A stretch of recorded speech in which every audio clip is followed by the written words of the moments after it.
La sixième planète était une planète 10 fois plus vaste. Elle était habitée par un vieux monsieur qui écrivait d'énormes livres.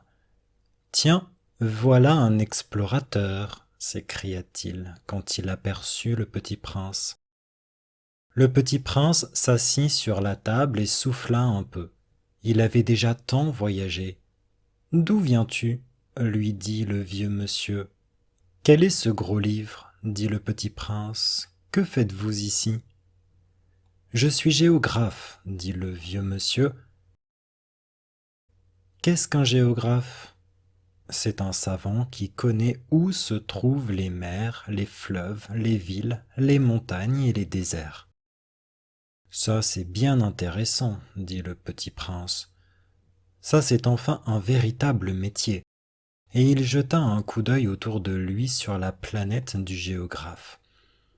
Il n'avait jamais vu encore une planète aussi majestueuse.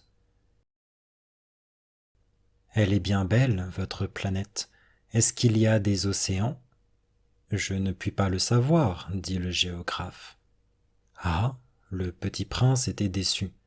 Et des montagnes ? Je ne puis pas le savoir, dit le géographe. Et des villes ? Et des fleuves ? Et des déserts ?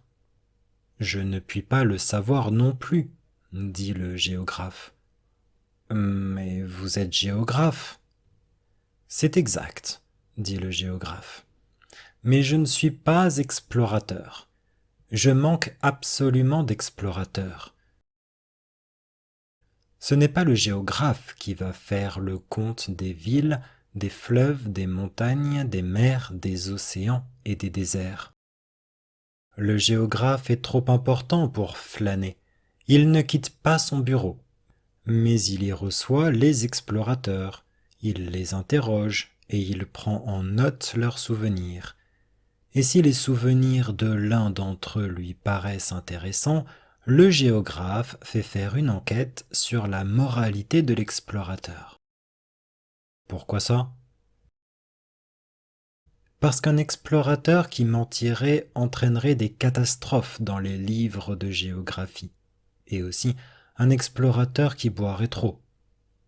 Pourquoi ça ? Fit le petit prince. Parce que les ivrognes voient double.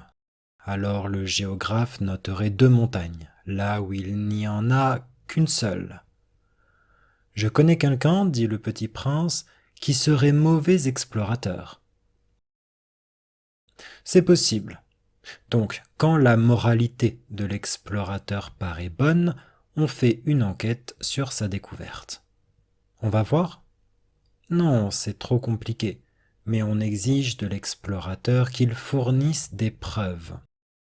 S'il s'agit par exemple de la découverte d'une grosse montagne, on exige qu'il en rapporte de grosses pierres. Le géographe soudain s'émut. « Mais toi, tu viens de loin, tu es explorateur, tu vas me décrire ta planète. » Et le géographe, ayant ouvert son registre, tailla son crayon. On note d'abord au crayon les récits des explorateurs. On attend pour noter à l'encre que l'explorateur ait fourni des preuves.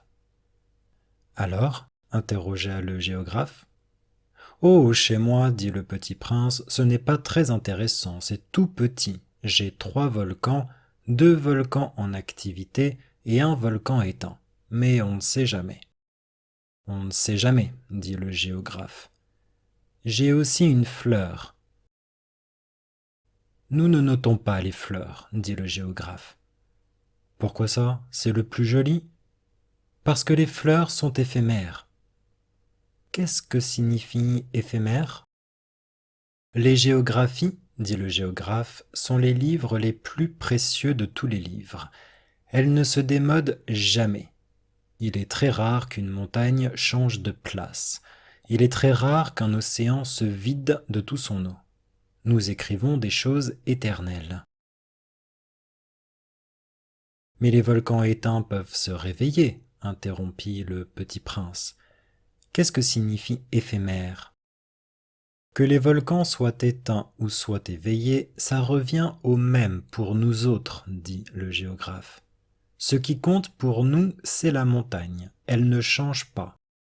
Mais qu'est-ce que signifie éphémère? Répéta le petit prince qui, de sa vie, n'avait renoncé à une question une fois qu'il l'avait posée.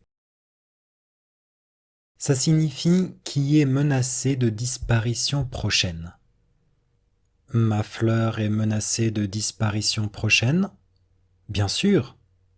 Ma fleur est éphémère, se dit le petit prince, et elle n'a que 4 épines pour se défendre contre tout le monde, et je l'ai laissée toute seule chez moi. Ce fut là son premier mouvement de regret. Mais il reprit courage. Que me conseillez-vous d'aller visiter? Demanda-t-il. La planète Terre, lui répondit le géographe. Elle a une bonne réputation. Et le petit prince s'en fut, songeant à sa fleur.